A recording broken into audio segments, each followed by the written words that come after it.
اللہ اکبر اللہ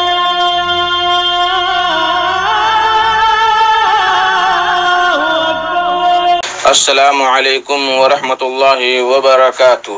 الحمدللہ رب العالمین والصلاة والسلام علی سید الانبیاء والمرسلین نبینا محمد وعلی آلہ وصحبہ اجمعین ومن تبعہم بإحسان الی یوم الدین، اما بعد۔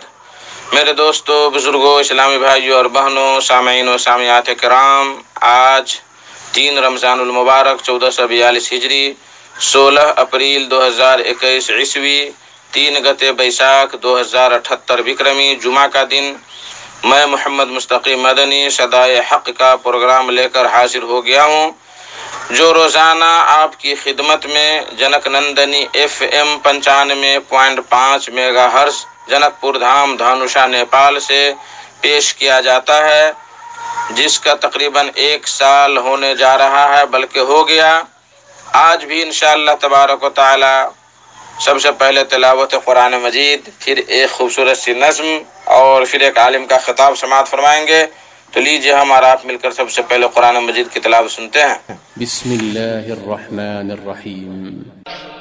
بل يد لم تفعل فما بلغت رسالته والله يعصمك من الناس إن الله لا يهدي القوم الكافرين قل يا أهل الكتاب لستم على شيء حتى تقيموا التوراة والإنجيل وما أنزل إليكم من ربكم اللہ اکبر اللہ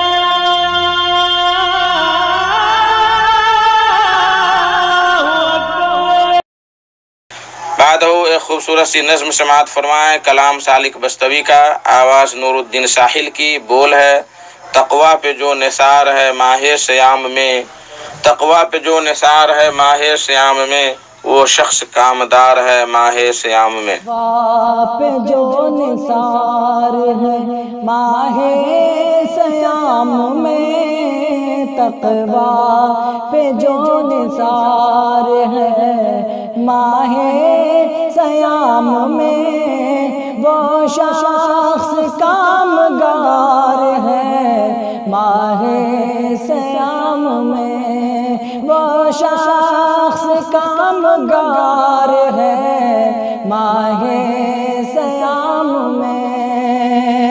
تشنا لبی چکھاتی ہے تسنیم کا مزہ، تشنا لبی چکھاتی ہے تسنیم کا مزہ، افطار کی بہار ہے ماہ سیام میں، تقویٰ پہ جو نثار ہے، تقویٰ پہ جو نثار ہے ماہ سیام میں، وہ شخص کامگار ہے ماہ سیام میں۔ سحری میں مسکراتی ہے سنت رسول کی، سحری میں مسکراتی ہے سنت رسول کی، بے فکر خوشگوار ہے ماہ سیام میں، تشنا لبی چکھاتی وہ شخص کامگار ہے ماہ سیام میں، تقویٰ پہ جو نثار ہے ماہ سیام میں۔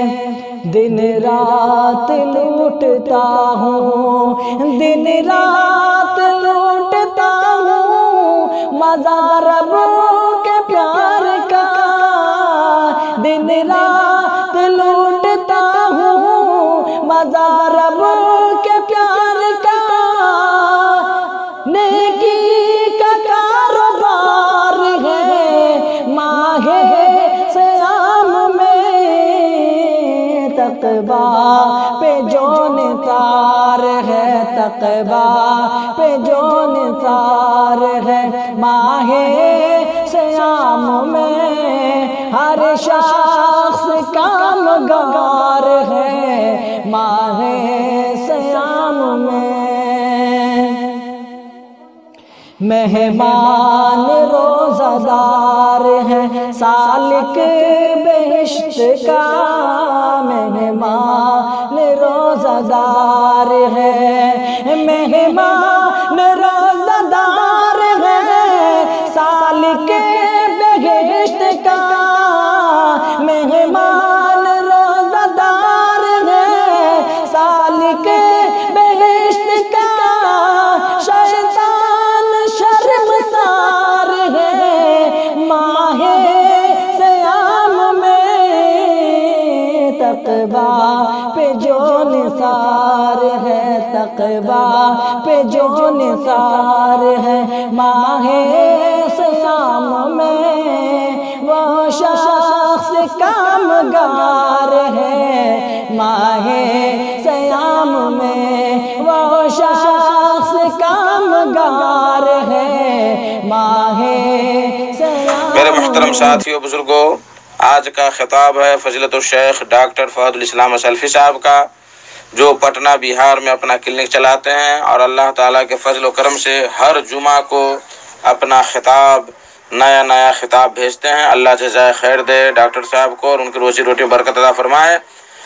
ان کا موضوع ہے رمضان اور روزے کے فضائل، تو لیجیے سماعت فرمائیں ڈاکٹر صاحب سے ان کا خطاب۔ السلام علیکم ورحمۃ اللہ وبرکاتہ۔ حامدا ومصلیا اما بعد، فاعوذ باللہ من الشیطان الرجیم،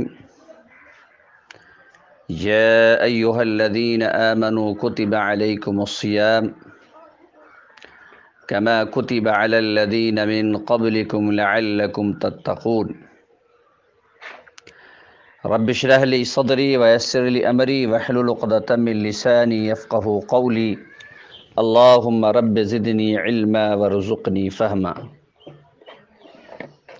حمد و ستائش اس رب ذوالجلال کے لیے ہے جس نے ہم تمام کو پیدا کیا اور ہماری رہنمائی اور رشد و ہدایت کے لیے انبیاء علیہم الصلاۃ والسلام کا سلسلہ جاری کیا۔ آخر میں جناب محمد الرسول اللہ صلی اللہ علیہ وسلم کی بعثت ہوئی، درود و سلام نازل ہو اللہ تعالیٰ کے تمام نیک اور برگزیدہ بندوں پر، بالخصوص ہمارے آخری نبی احمد مجتبی محمد مجتبی رسول اکرم صلی اللہ علیہ وسلم پر۔ اللہم صلی علی محمد وعلی آل محمد کما صلیت علی ابراہیم وعلی آل ابراہیم انک حمید مجید، اللہم بارک علی محمد وعلی آل محمد کما بارکت علی ابراہیم وعلی آل ابراہیم انک حمید مجید۔ میرے دینی اور ملی بھائیوں، آج کے درس میں فضائل رمضان المبارک کی مناسبت سے کچھ دیر باتیں ہوں گی۔ اللہ تعالیٰ سے دعا ہے کہ الہ العالمین تو مجھے کہنے کے ساتھ ساتھ عمل کرنے کی توفیق عطا فرما، اور ہم تمام سامعین کو، سننے والوں کو سننے کے ساتھ ساتھ عمل کرنے کی بھی توفیق عطا فرما۔ ابھی جو آپ کے سامنے آیت پڑھی گئی، اس آیت میں اللہ تبارک و تعالی نے ایمان والوں کو مخاطب کیا اور کہا، اے وہ لوگ جو ایمان لائے ہو،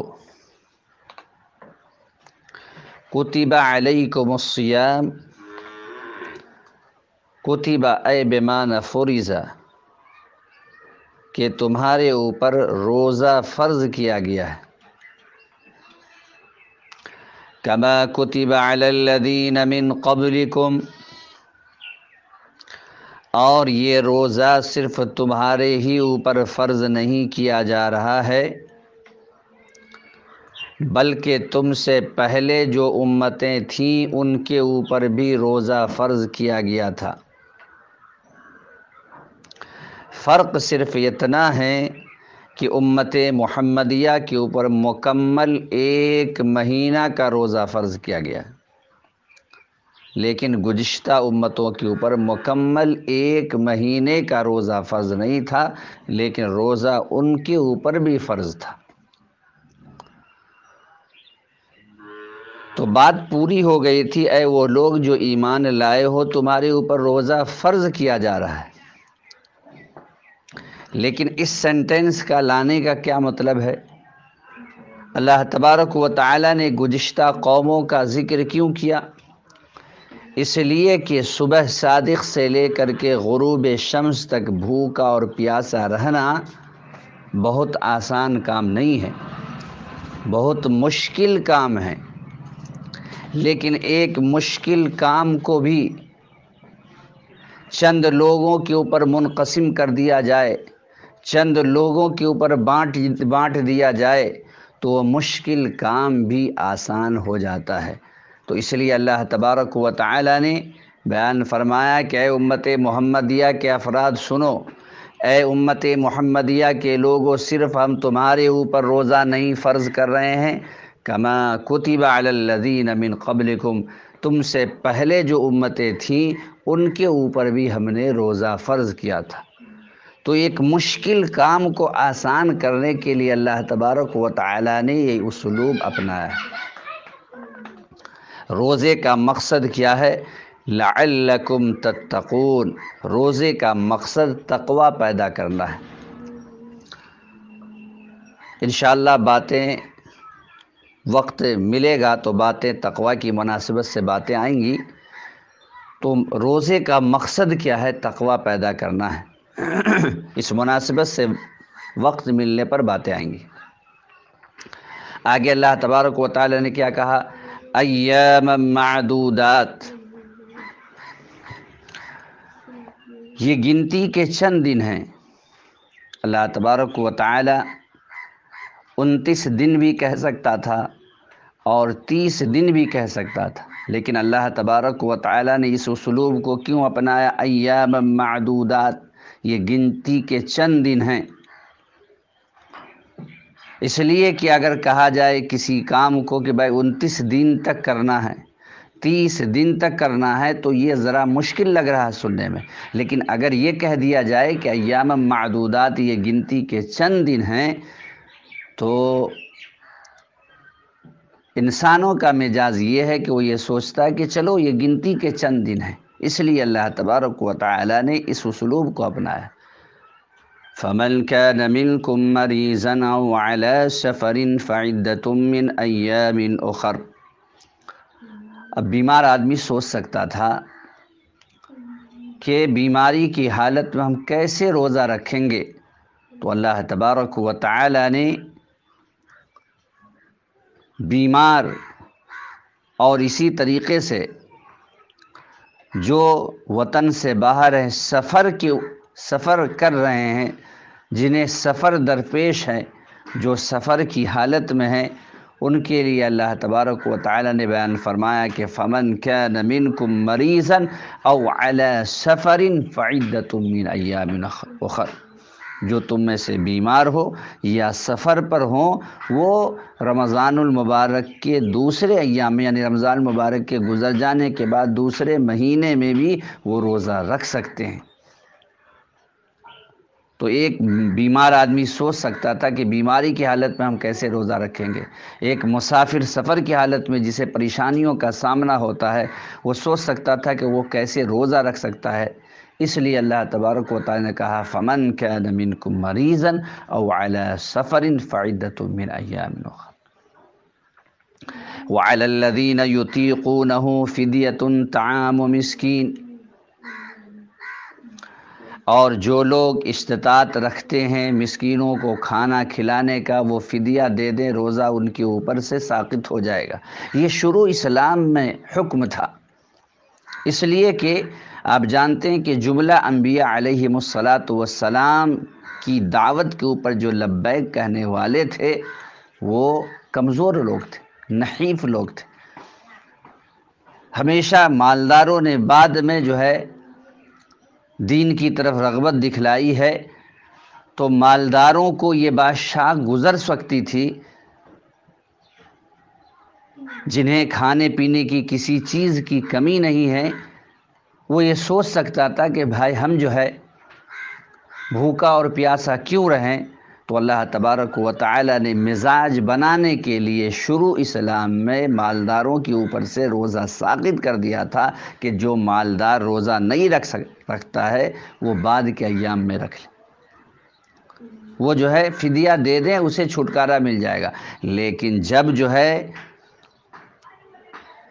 مجاز بن گیا تب اللہ تبارک و تعالی نے اس حکم کو منسوخ کر دیا۔ اس کے بعد والی آیت سے فمن شہد منکم الشہر فلیصم، اب جو رمضان المبارک کا مہینہ پائے اسے روزہ رکھنا ہے۔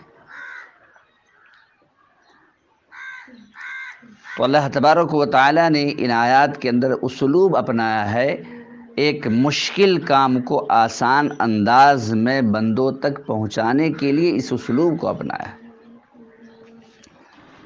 حضرت ابو ہریرہ رضی اللہ تعالیٰ عنہ بیان فرماتے ہیں کہ ان اعرابیا اتى النبی صلی اللہ علیہ وسلم فقال دلنی علی عمل اذا عملت دخلت الجنہ قال تعبد اللہ ولا تشرک به شیئا وتقیم الصلاة مفروضہ وتؤتي الزكاة المكتوبة وتصوم رمضان فلما ول ذلك من سره أن ينظر إلى رجل من أهل الجنة فلينظر إلى هذا۔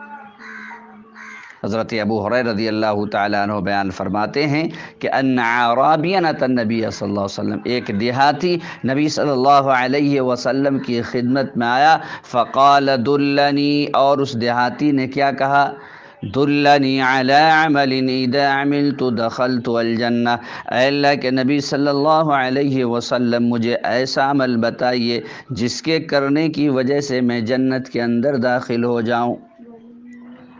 آج ہم بڑے بڑے کمپنیوں کے پاس جاتے ہیں اور اس سے کہتے ہیں کہ ہم دنیا کے اندر کیسے آگے بڑھیں گے، ہمارا مزاج یہ ہے، لیکن صحابہ کرام کا مزاج یہ تھا کہ جنت کے اندر ہم کیسے داخل ہوں گے۔ تو انہوں نے کہا کہ اللہ کے نبی صلی اللہ علیہ وسلم مجھے ایسا عمل بتائیے جس کے کرنے کی وجہ سے میں جنت کے اندر داخل ہو جاؤں۔ آپ صلی اللہ علیہ وسلم نے 4 باتوں کی تعلیم دی، اور اس 4 بات کو سننے کے بعد اس صحابی نے کہا کہ اللہ کے نبی صلی اللہ علیہ وسلم جتنی باتوں کو میں نے سنا ہے آپ سے اس میں نہ زیادتی کروں گا اور نہ کمی کروں گا۔ جب اس صحابی نے یہ جملہ کہا تب آپ صلی اللہ علیہ وسلم نے کیا مژدہ سنایا اس صحابی کو، اصل یہ سننے کی بات ہے۔ نمبر 1، تعبد اللہ ولا تشرک به شیئا، اللہ کی عبادت اس انداز سے کرنا کہ اس کے ساتھ کسی کو شریک مت ٹھہرانا۔ عبادت وہی عبادت ہے جو بلا شرکت غیرے ہو۔ اگر غیر اللہ کو شریک ٹھہرا رہے ہیں اللہ کی عبادت میں، اللہ تبارک و تعالیٰ کو ایسی عبادت پسند نہیں ہے۔ تو آپ نے کیا تعلیم، تعبد اللہ ولا تشرک به شیئا، اللہ کی عبادت کرنا، اس کے ساتھ کسی کو شریک مت ٹھہرانا۔ اللہ تعالیٰ نے قرآن کریم کے اندر شرک کی مذمت بیان کرتے ہوئے کہا، ان اللہ لا یغفر ان یشرک بہ ویغفر ما دون ذلک لمن یشاء ومن یشرک باللہ فقد ضل ضلالا بعیدا، کہ اللہ تبارک و تعالی تمام گناہوں کو معاف کر دے گا سوائے شرک کے۔ ومن یشرک باللہ، اور جو شخص اللہ تعالیٰ کے ساتھ کسی کو شریک ٹھہراتا ہے وہ صریح دور کی گمراہی میں وہ چلا گیا۔ اللہ تبارک و تعالیٰ نے ایک مقام پر 18 پیغمبر کا ذکر کرنے کے بعد کہا، اے آدم، اے نوح، اے موسیٰ، اے عیسیٰ، اگر تم نے بھی وَلَوْ أَشْرَكُوا لَحَبِطَ عَنْهُمْ مَا كَانُوا يَعْمَلُونَ، اگر تم نے میری خدائی کے اندر جدائی ڈالنے کی کوشش کی تو ہم جو ہے تمہارے عمل کو برباد کر دیں۔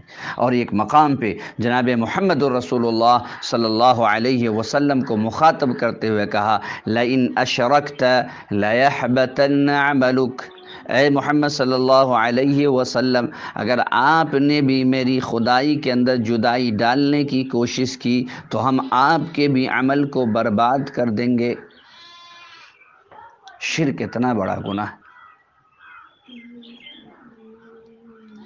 تو تعبد اللہ ولا تشرک بہ شیئا، اللہ کی عبادت اس انداز سے کرنا کہ اس کے ساتھ کسی کو شریک مت ٹھہرا۔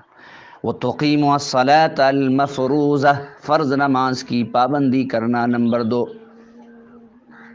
اور نماز نبی اکرم صلی اللہ علیہ وسلم کے طریقے کے مطابق ہونی چاہیے۔ آج یہ کہا جاتا ہے کہ نماز پڑھ لو، کسی کے طریقے کے اوپر بھی ہو، کسی کے طریقے کے اوپر نہیں، بلکہ نماز نبی اکرم صلی اللہ علیہ وسلم کے طریقے کے اوپر ہونی چاہیے، جیسا کہ نبی اکرم صلی اللہ علیہ وسلم نے بیان فرمایا، صلو کما رأیتمونی وصلی، ویسے ہی نماز پڑھو جیسا کہ تم نے مجھے نماز پڑھتے ہوئے دیکھا۔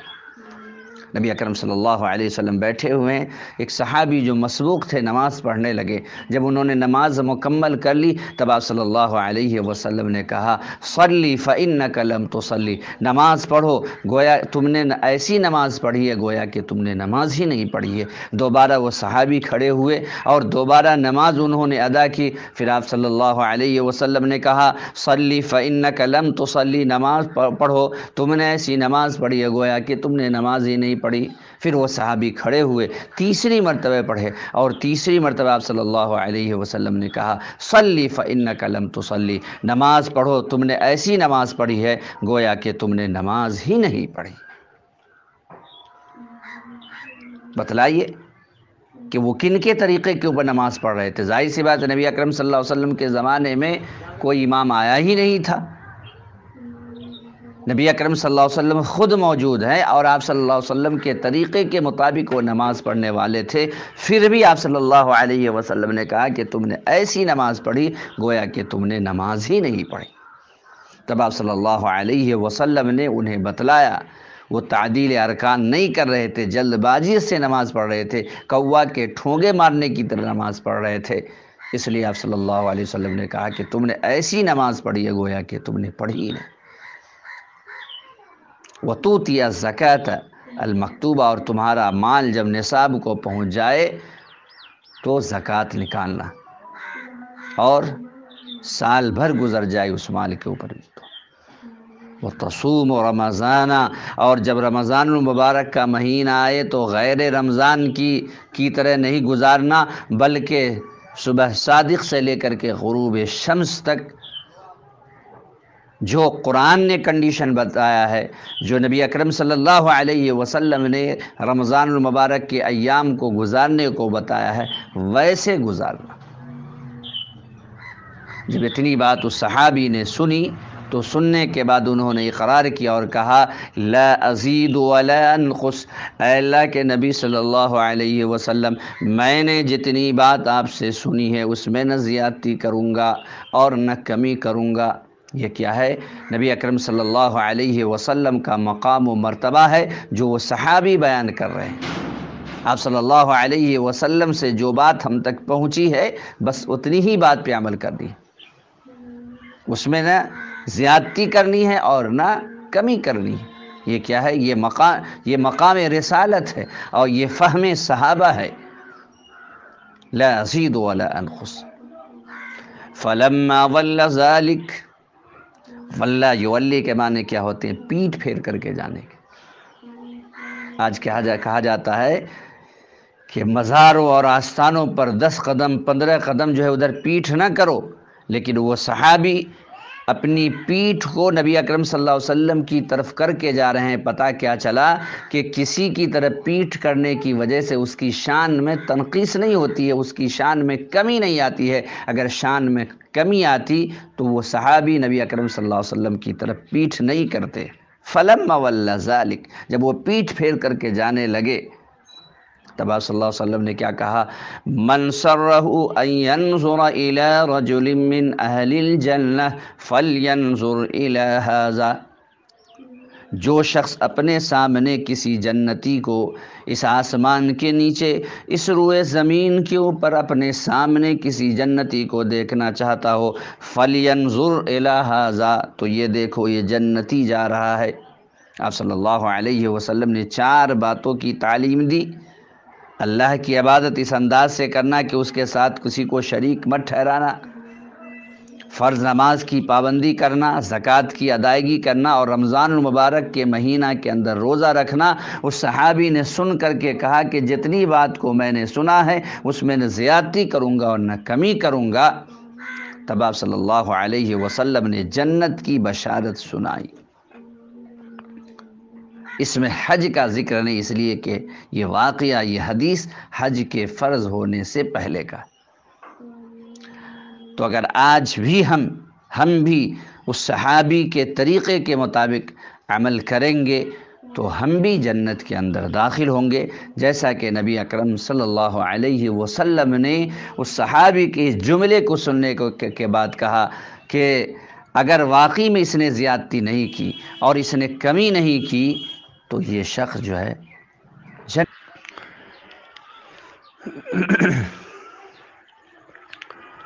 اور جو شخص رمضان المبارک کے مہینہ کو پانے کے بعد یوں ہی گزار دے وہ نہایت ہی بدنصیب ہے، محروم شخص ہے۔ جیسا کہ ایک مرتبہ آپ صلی اللہ علیہ وسلم پہلی سیڑھی کے اوپر قدم رکھا تو آپ نے کہا آمین، جب دوسری سیڑھی کے اوپر قدم رکھا تو آپ نے کہا آمین، اور جب تیسری سیڑھی کے اوپر آپ نے قدم رکھا تو آپ نے کہا آمین۔ جب آپ صلی اللہ علیہ وسلم خطاب کر کے، تقریر کر کے، سمجھا کر کے اترے تو صحابہ کرام نے سوال کیا، پتہ کیا چلا کہ اگر خطیب مقرر کوئی ایسی بات کرے جو سامع کے سمجھ میں نہیں آئے تو سوال کر سکتا ہے، پوچھ سکتا ہے، جیسا کہ صحابہ کرام رضوان اللہ علیہم اجمعین نے ادب کے دائرے میں نبی اکرم صلی اللہ علیہ وسلم سے سوال کیا کہ اے اللہ کے نبی صلی اللہ علیہ وسلم، بہت دنوں سے آپ تقریر کرتے آ رہے ہیں لیکن کبھی بھی چڑھتے ہوئے ممبر کے اوپر آپ کو آمین کہتے ہوئے نہیں پایا، لیکن آج کیا سبب ہے، کیا وجہ ہے، آمین کہنے کی وجہ کیا ہے؟ تب آپ صلی اللہ علیہ وسلم نے بیان فرمایا کہ جب میں نے پہلی سیڑھی کے اوپر قدم رکھا تو جبرائیل امین علیہ السلام آئے اور کہا کہ وہ شخص اللہ کی رحمت سے دور ہو، وہ شخص نہایت ہی بدنصیب ہے، محروم شخص ہے جو رمضان المبارک کے مہینہ کو پانے کے بعد اپنے گناہوں کی بخشائش نہ کرا سکے۔ اس کی تائید میں، جبرائیل امین کی تائید میں نے آمین کہی۔ اسی طریقے سے نہایت ہی وہ بخیل شخص ہے، بہت بڑا بخیل شخص ہے، وہ ہے کہ جب میرا نام آئے اور میرا نام آنے کے بعد درود نہ بھیجے، اور نہایت ہی بدنصیب وہ شخص ہے جو والدین یا ان میں سے کسی ایک کو پا کر کے اپنے گناہوں کی بخشائش نہ کرے، اس لیے میں نے آمین کہی۔ اسی طریقے سے حضرت ابو امامہ الباہلی رضی اللہ تعالی عنہ کی روایت، جس میں یہ ہے کہ رمضان المبارک کا مہینہ پائے اور رمضان المبارک کا مہینہ پانے کے بعد اگر گناہوں کی بخشائش ایک شخص نہیں کرا پاتا ہے، رمضان المبارک کا مہینہ پانے کے بعد اگر کوئی شخص اپنے گناہوں کی بخشائش نہیں کرا پاتا ہے، یا رمضان المبارک کے مہینہ کے پانے کے بعد غیر رمضان کی طرح گزارتا ہے اس مہینے کو، تو ان لوگوں کے لیے کیا وعید ہے۔ حضرت ابو امامہ الباہلی رضی اللہ تعالیٰ عنہ بیان فرماتے ہیں کہ نبی اکرم صلی اللہ علیہ وسلم بیان فرماتے ہیں کہ میں سو رہا تھا اور دو شخص آئے اور ان دونوں شخصوں نے ہمارے جبڑے کو جکڑ لیا۔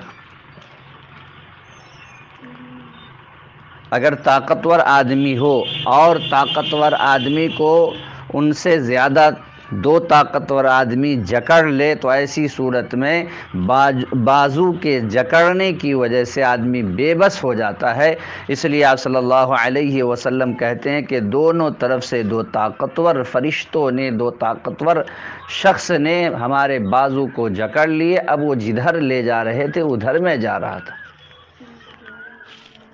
فَإِذَا أَتِيَا بِجَبَلًا وَارًا، اور ہمیں ایک سخت پہاڑی کے اوپر لے گئے.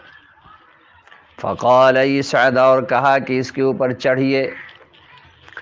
آپ صلی اللہ علیہ وسلم نے جواب دیا انی لا اطیقہ، میں اس کے اوپر چڑھنے کی طاقت نہیں رکھتا. ان دونوں نے کہا کہ میں آپ کو سہارا دیتا ہوں، اور سہارا دینے کے بعد آپ صلی اللہ علیہ وسلم اوپر چڑھ گئے. جیسا کہ ایک بچے کو اگر سہارا دیا جائے تو اونچائی کی جگہ پر چڑھ جاتا ہے، آپ صلی اللہ علیہ وسلم اوپر چڑھ گئے. جب آپ صلی اللہ علیہ وسلم اوپر چڑھے تو آپ صلی اللہ علیہ وسلم کی ملاقات ایک قوم سے ہوئی.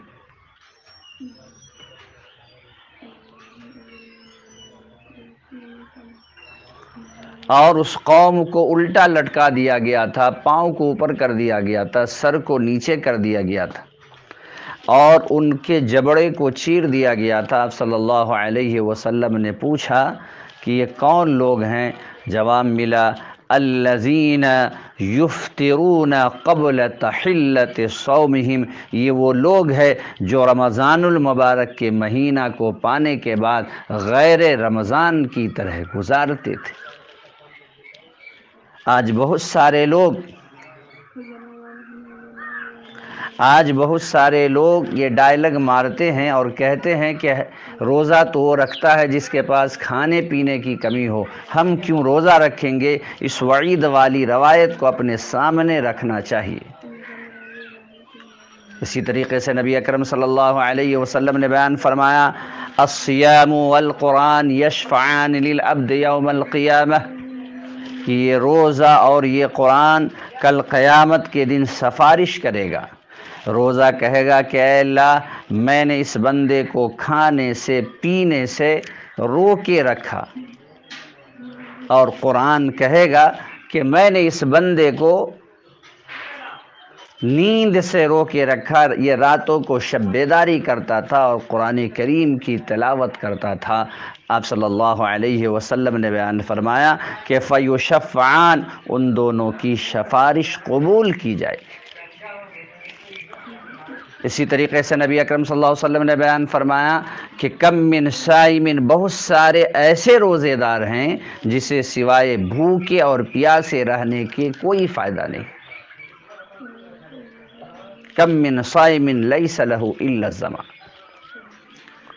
وہ کون سے روزے دار ہیں جو روزہ بھوکا اور پیاسا تو ہے لیکن اپنی زبان کے اوپر کنٹرول نہیں ہے، ہاتھ کے اوپر کنٹرول نہیں ہے، پاؤں کے اوپر کنٹرول نہیں ہے، آنکھ کے اوپر کنٹرول نہیں ہے، کان کے اوپر کنٹرول نہیں ہے. جبکہ روزہ صرف بھوکا اور پیاسا رہنے کا نام نہیں ہے، بلکہ جملہ اعضاء اور جوارح کو جو ہے کہ اوپر پابندی کر کے چلنے والے شخص کا نام کیا ہے؟ روزہ ہے. اسی لیے ہمیں روزہ ایسا رکھنا چاہیے جیسا کہ نبی اکرم صلی اللہ علیہ وسلم نے روزہ رکھنے کو کہا ہے. لیکن روزہ رکھنے کے بعد ہم نماز نہیں پڑھتے ہیں، گالی گلوچ کرتے ہیں اور بےایمانی کرتے ہیں. اگر ہم ایسا کرتے ہیں تو روزہ رکھنے کے بعد بھی کوئی فائدہ نہیں. اسی طریقے سے نبی اکرم صلی اللہ علیہ وسلم نے بیان فرمایا کہ اس مہینے کے اندر ایک رات ہے جس رات کی عبادت 1000 مہینوں کی راتوں سے بڑھ کر. لیکن افسوس کی بات ہے کہ حضرت آدم سے لے کر کے حضرت عیسیٰ کی امت تک یہ رات نہیں دی گئی سوائے جناب محمد الرسول اللہ صلی اللہ علیہ وسلم کی امت. لیکن نہایت ہی بدنصیب امت ہے کہ ان راتوں کو موبائل دیکھنے میں گزارتے ہیں، کرکٹ دیکھنے میں گزارتے ہیں، ہندوستان میں جو IPL کھیل چلتا ہے اس کو دیکھنے میں گزارتے ہیں، لہو و لعب میں گزارتے ہیں، اور اسی طریقے سے لوڈو، کیرم بورڈ اور ان چیزوں کے مقابلے میں ان راتوں کو گزارتے ہیں. جبکہ ایک رات کی عبادت 1000 مہینوں کی راتوں سے بڑھ کر ہے. اللہ تعالیٰ نے قرآن کریم کے اندر کہا اِنَّا أَنزَلْنَاهُ فِي لَيْلَةِ الْقَدْرِ، بے شک ہم نے قرآن کریم کو قدر کی رات میں نازل کیا۔ وَمَا أَدْرَاكَ مَا لَيْلَةُ الْقَدْرِ، اے محمد صلی اللہ علیہ وسلم آپ جانتے ہیں کہ قدر کی رات کیا ہے؟ لیلۃ القدر خیر من الف شہر، قدر کی رات 1000 مہینوں کی راتوں سے بڑھ کر ہے۔ تنزل الملائکۃ والروح، جس رات میں جبرائیل امین نازل ہوتے ہیں، فرشتے اترتے ہیں اپنے رب کی اجازت سے اور سلامتی کہتے ہوئے گزرتے ہیں یہاں تک کہ فجر طلوع ہو جاتا ہے۔ تو اس مہینے کے اندر ایک رات ایسی ہے جس رات کی عبادت 1000 مہینوں کی راتوں سے بڑھ کر ہے۔ صحابہ کرام رضوان اللہ علیہم اجمعین جو عمل کے خوگر تھے، جو عمل میں پیش رہنے والے تھے، جب انہوں نے گزشتہ امتیوں کی مناسبت سے سنا کہ ان کی عمر ہم سے کہیں زیادہ تھی اور وہ زیادہ عبادت کیا کرتے تھے، صحابہ کرام رضوان اللہ علیہم اجمعین جو کسی سے عملی میدان میں پیچھے رہنے والے نہیں تھے، انہوں نے افسوس ظاہر کیا۔ تب اللہ تبارک و تعالی نے کہا کہ اے صحابہ کی جماعت، افسوس کرنے کی ضرورت نہیں ہے، تمہیں ہم رمضان المبارک کے مہینہ کے اندر ایک رات ایسی دیتے ہیں کہ اگر تم ایک رات کی عبادت کر لو گے تو اس رات کی عبادت 1000 مہینوں کی راتوں سے بڑھ کر ہے۔ اور اس رات کے اندر آپ صلی اللہ علیہ وسلم نے خاص دعا سکھائی، اللہم انک عفو تحب العفو فاعف عنی، جیسا کہ حضرت عائشہ صدیقہ رضی اللہ تعالی عنہ بیان فرماتی ہیں کہ اللہ کے نبی صلی اللہ علیہ وسلم جب ہم اس رات کو پائیں تو ہم کیا کریں؟ آپ صلی اللہ علیہ وسلم نے اس دعا کو بتلائی۔ تو میرے بھائیو، ضرورت اس بات کی ہے کہ رمضان المبارک کا مہینہ جو ہمارے اوپر سایہ فگن ہو چکا ہے، جس کی آج دوسری تاریخ ہے، ہمیں چاہیے کہ ان اوقات کو غنیمت سمجھتے ہوئے زیادہ سے زیادہ عبادت و ریاضت میں لگائیں۔ دن کے اندر روزہ رکھیں، روزہ کی حالت میں قرآن کریم کی تلاوت زیادہ سے زیادہ کریں، رات کے اندر قیام اللیل کریں، تراویح کی نماز پڑھیں۔ نبی اکرم صلی اللہ علیہ وسلم نے بیان فرمایا کہ من صام رمضان ایمانا و احتسابا غفر له ما تقدم من ذنبہ، کہ جس نے رمضان المبارک کے مہینہ کے اندر روزہ رکھا، اللہ تعالی ماضی کے تمام گناہوں کو معاف کر دے گا۔ من قام رمضان ایمانا و احتسابا غفر له ما تقدم من ذنبہ، اسی طریقے سے جس نے رمضان المبارک کی راتوں کے اندر قیام اللیل کیا تو اللہ تعالی ماضی کے تمام گناہوں کو معاف کر دے گا۔ تو راتوں کو شب بیداری میں گزارنا چاہیے، قیام اللیل کرنا چاہیے۔ تراویح کہتے ہیں آرام ٹھہر کر کے جو ہے نماز پڑھنے کا نام کیا ہے؟ یہ تراویح ہے۔ لیکن آج کیا ہے، بعض مساجد کے اندر جب حافظ صاحب قرآن پڑھتے ہیں تو الف لام میم الحمد کا الف لام میم سمجھ میں آتا ہے اور ضالین پہ جا کر کے ختم ہوتا ہے، اور یہی سمجھ میں آتا بیچ کے جو آیات ہیں وہ کچھ سمجھ میں نہیں آتا۔ یہ کیا ہے؟ یہ قرآن کریم کے ساتھ مذاق ہے۔ قرآن کو ٹھہر کر کے پڑھنا چاہیے۔ یہ کوئی ضروری نہیں ہے کہ تراویح کی نماز میں یا تراویح میں مکمل قرآن کریم ختم ہو، لیکن یہ ضروری ہے کہ جو کچھ بھی پڑھا جائے ٹھہر کر کے پڑھا جائے، ترتیل کے ساتھ پڑھا جائے، یہ ضروری ہے۔ اگر ہم نان اسٹیپ صورت میں قرآن کریم کی تلاوت کرتے ہیں تو اس کا کوئی فائدہ نہیں ہے۔ قرآن کو ٹھہر کر کے پڑھنا چاہیے، سمجھ کر کے پڑھنا چاہیے۔ تراویح میں مکمل قرآن کریم کو ختم کرنا کوئی ضروری نہیں ہے۔ بعض جگہ پر پارکوں کے اندر 3 دن کے لیے 6 دن کے لیے اس میں اس طریقے سے قرآن کریم کا جو ہے کی تلاوت کی جاتی ہے کہ صرف حافظ صاحب سمجھتے ہیں، پیچھے کے مقتدی حضرات نہیں سمجھتے۔ یہاں تک کہ میں نے بعض جگہوں کے اوپر دیکھا کہ لوگ جب امام صاحب اللہ اکبر کہتے ہیں قیام میں جاتے ہیں، نیت باندھتے ہیں، تو اس کے بعد چائے پینے چلے جاتے ہیں، اس کے بعد جب رکوع کا وقت ہو جاتا ہے تو آ کر کے جلدی ملتے ہیں۔ کیا فائدہ؟ تو اس مہینے کے دن کے اندر ہمیں جو ہے روزہ رکھنا چاہیے، قرآن مجید کی تلاوت کرنی چاہیے، ذکر و اذکار میں لگے رہنا چاہیے، راتوں کے اندر قیام اللیل کرنا چاہیے۔ اسی طریقے سے اس پورے مہینے کو گزارنا چاہیے۔ اللہ تبارک و تعالی سے دعا ہے کہ اللہ العالمین یہ 2 تاریخ جو گزر چکی ہے، اے اللہ ان 2 تاریخ کے اندر جو کچھ بھی ہم سے ٹوٹی پھوٹی عبادتیں ہوئی ہیں، اے اللہ اس کو تو اپنے لیے قبول فرما لے۔ اے اللہ جو باقی ایام ہے تو اس کو بھی صحیح طور پر گزارنے کی توفیق عطا فرما۔ یہ کورونا کا مرض جو پھیل رہا ہے اور ہر جگہ پہنچ چکا ہے، اے اللہ اس بیماری کی وجہ سے سب لوگ پریشان ہیں۔ اے اللہ اس رمضان المبارک کے مہینہ کے اندر دعا کر رہے ہیں، اے اللہ اس بیماری کا خاتمہ کر دے، اے اللہ اس بیماری کو ختم کر دے، اے اللہ اس بیماری میں جو سیاست چلی جا رہی ہے، اے اللہ جو بھی سیاسی لیڈران سیاست چل رہے ہیں، اے اللہ اس بیماری کو جو ہے ختم کر دے، دنیا سے اس بیماری کا جو ہے خاتمہ کر دے۔ اے اللہ جس طریقے سے ہم غیر رمضان کے یعنی ماضی کے رمضان گزارا کیا کرتے تھے عبادت و ریاضت میں، اے اللہ اسی طریقے سے اس رمضان کو بھی گزارنے کی توفیق عطا فرما۔